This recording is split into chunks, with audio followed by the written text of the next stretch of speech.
Patrice here. I feel like I haven't done a video in so long. um, Lots has been going on, regardless of the lack of video recordings. So one thing that excites me is this thing that I'm calling the anger process. So I'm doing a 30-day what is it? So okay, Dr. Margaret Paul has a book called Inner Bonding, and it's like a concept as well, I guess you could say, and it's a 6-part concept. I don't know, but anyway, she has a book, she has a workbook. I don't have the workbook. I read the book though, or I listened to the book, because that's what I do these days. I listen to books because I don't really have the time to just sit and read, so I listen to them while I'm doing other things. So she has an Inner Bonding Love Yourself intensive, 30-day intensive going on right now, and I am doing it, and I'm so glad. I'm so glad that I'm doing it because it's so helpful. I feel like I am moving, I'm shifting into this place of not needing so much to like, I'm a part of a lot of different groups, and with people who share this experience, unfortunately, and there are so many, like millions, okay, of people that are affected. It's absolutely horrendous. But anyway, in some of those groups, you typically find just like a lot of sharing of like their stories, and like, did this happen to you, or is this a part of this like disorder too, for them to do this to you or say this to you, and all that kind of stuff. And that stuff is helpful. It's also very helpful to learn about the disorder. Frankly, I feel like I have a degree, a master's, since I already got my bachelor's. I feel like I have a degree in this, but at this point, but after a while, it really, those things are beneficial, like sharing your story, learning about the disorder, so that you understand that, okay, no, I'm not crazy, and that this is why this happened. This is why this person behaved this way, and all this stuff. So that all is very helpful, but it doesn't help you heal. It does not help you to move past the effects. And there are many, and they are complex. You hear me? And but learning about it and all doesn't help you to heal from all that. So at some point, it's prudent to move past. I'm not saying that like you just like forego all that stuff, but you move past, and like, it's like levels or whatever you want to, however you want to say that. So I'm at the point where I have, although I am still a part of these groups, I don't see them first. I don't have to like go there every day. I don't have to like be plugged in so much, because I've like migrated to this part where and it still feels a little selfish to me to say this, but I'm going with it anyway. But I've migrated to this part where I'm more focused on me, and I'm more focused on my healing and my just me. So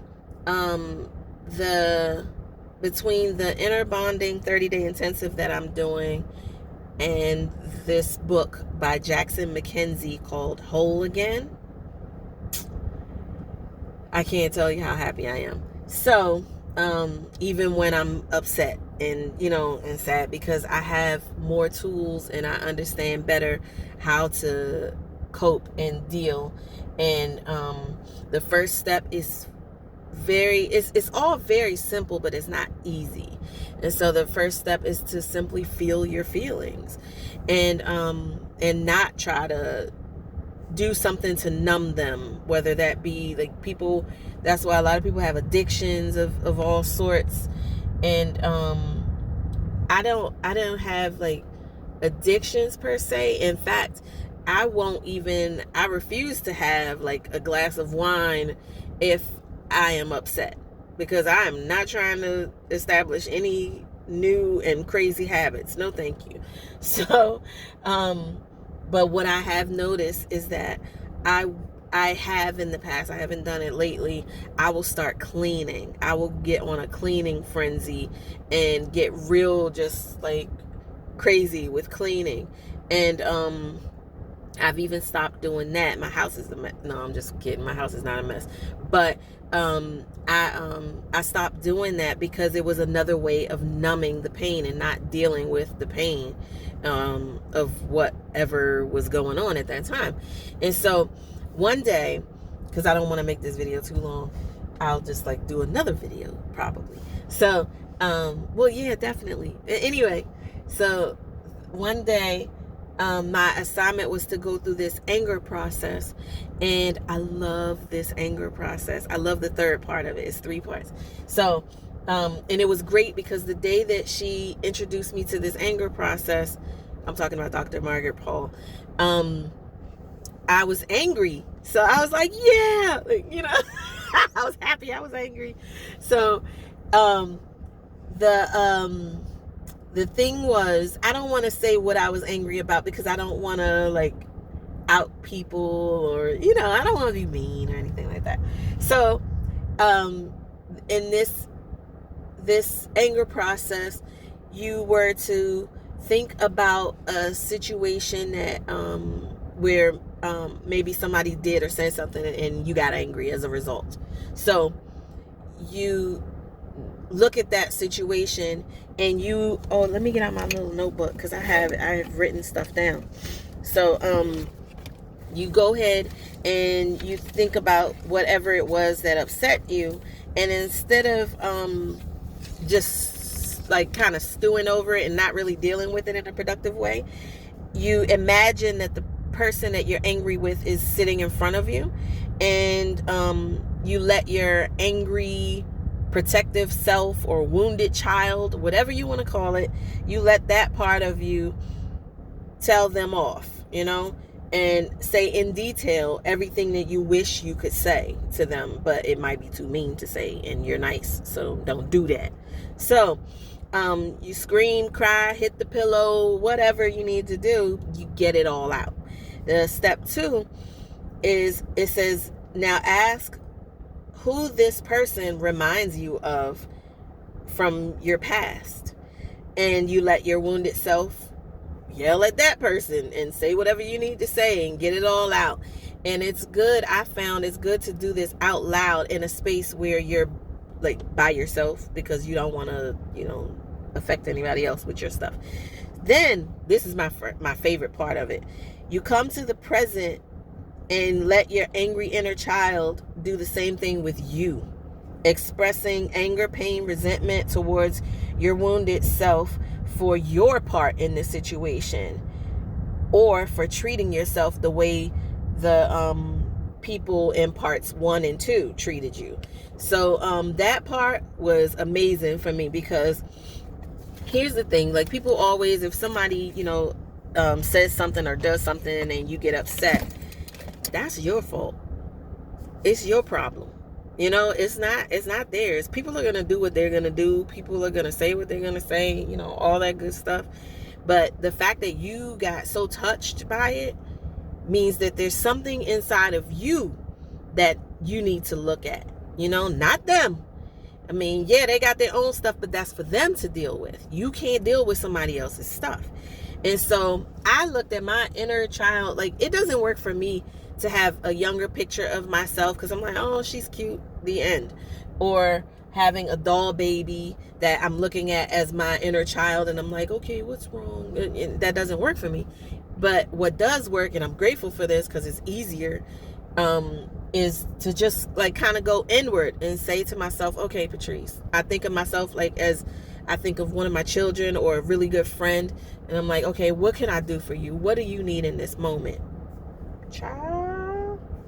I told myself, I said, I am so sick and tired of you caring about what everyone else thinks above and beyond what I think.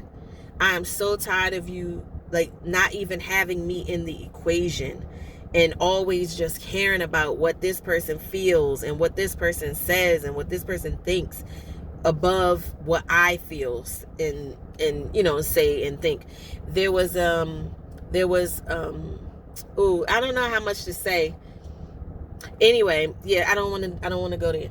So if I figure out how to like be able to be more open about it without being hurtful, I'll do that.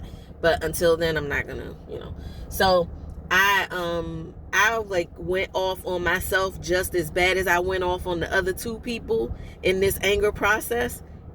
And it was like, I was like, oh my gosh, when I realized that, wow, I am treating myself the way those two people were treating me. I'm doing it to myself. And that's amazing, and it was such an amazing process because I was believing lies that I have been taught and conditioned to believe from childhood and carrying them on. And the reason I was so upset with the first person is because I was still carrying on those lies and believing them and projecting them, or just carrying them on. And it's like a torch of stupid was passed to me, and I took it and was like, yes, and I'm going to carry this on now. And now I'm like, no, you keep your torch. Okay? No, thank you. I don't need this. So that anger process was so good for me. And I'm really pleased with now when I get, and I don't get offended by things very often, but when I do, I'm like, okay, what am I telling myself? And so, okay, I guess this is one instance that I could talk about because I kind of talked about it on Facebook. A friend of mine made a very difficult decision moving forward for herself. And she did a live video. And in the video, you have people that are commenting as you're going along. And I don't know if it was the same person or a few people, but she was like tearing up, as she was doing the video. And I was just like, oh, my heart went out to her because she was being taken for granted completely. And it touched me because I do the same thing and have done the same thing. And so that's like one thing that I was like, okay, yeah, this is really bothering me. And it was like, I wanted to protect her. I wanted to go and find these people and bust them in their heads and like don't do my friend like this. I wanted to go and protect her and everything.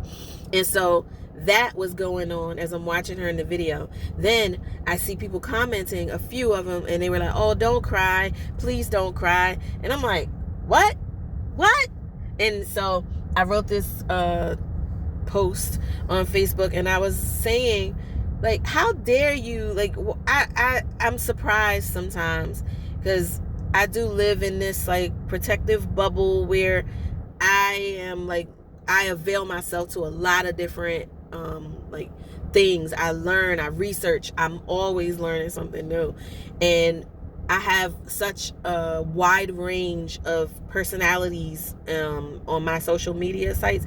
I have people who are stuck and they don't have a clue and they think they woke and whatever, but they don't avail themselves to much of anything. So a lot of what I'm even talking about in these videos is so like, what? To them, they have no clue. But anyway, then I have people who are like on this path of enlightenment and like it's anyway, and everything in between. So I'm like, wow, people are still saying stupid stuff like this, like don't cry. And then it took me back to when my husband was in the hospital and I was told, stay strong. And I was like, why? Thinking about it later, like when people tell you that in the moment, you're just like, what? Like, I was confused because, I'm going through what I'm going through. But then I was like, why do people say that? Why do they say don't cry? Crying is a release. That's like a lot of pent up stuff and you're releasing it. Why are they saying don't cry? And then stay strong. What does that mean? What does it mean to stay strong? What does that look like? And why am I doing it wrong? you know? And why do I have to do it your way when I'm the one going through this? So a lot of that kind of stuff came to mind, and I had to work through that. And I was like, you know, I was talking to my children about it. My 12-year-old, she said, you know, that's basically code for the way you are expressing your and dealing with your pain in a healthy manner is uncomfortable for me. So please don't do that. Don't cry. Stay strong, because it makes me uncomfortable when you do otherwise. And so, and I'm like, yeah, see, like, that's, you know, people make everything about them, you know, and including me getting upset about how my friend was treated. My friend made decisions. She was treated the way she was treated as a result of the decisions she made that had nothing to do with me. But because I have done the same thing to myself, I was touched. And it's like, you know, again, like when I go to that part 3 of that process, I'm thinking to myself, wow, you're upset about how they treated her, yet you allow people to do me like that. I'm talking to myself. Like, Patrice, you allow people to do that to Patrice. You allow that people to do that to you. Why is that okay? You know, you're so upset about how they treated her, but you sit there and you let them do me like that all the time. When we were growing up, Patrice, our mother wasn't there for us like she could have been. Our father wasn't there for us like he could have been. And we were just left out there to just fend for ourselves. Now that we're an adult, we are responsible for us, Patrice. We can't expect our mother, father, or anybody else to take care of us. We are to do this for ourselves, and you're still caring about everybody else first. And you're still caring about everybody else for. And you're so outraged with how they're being treated. But when I remind you of being put out, starting at like 2-3 years old, and you had to sit out on the pissy stairwell of the hallway in the apartment building until your mother let you back in, you don't even bat an eye. You're just like, yeah, it happened. It's not a big deal. But their stuff is a big deal. Why is that? You know, so I started like, that's some powerful stuff. And so that's the kind of stuff I'm dealing with. And this video is long. So I'm going to end here and like gather my thoughts, because I think I'm going to do another video after this. But that will be it for now. So I thank you as always for watching. I hope you're getting something from this. But even if you're not, I am. And that's good enough. So thanks for watching. Please hit like, subscribe, share these videos. If you think somebody else could benefit from them, definitely share them, okay? Because, you know, we could all use some healing and help and love and all that good stuff. So alrighty, I'll see you next time. Bye.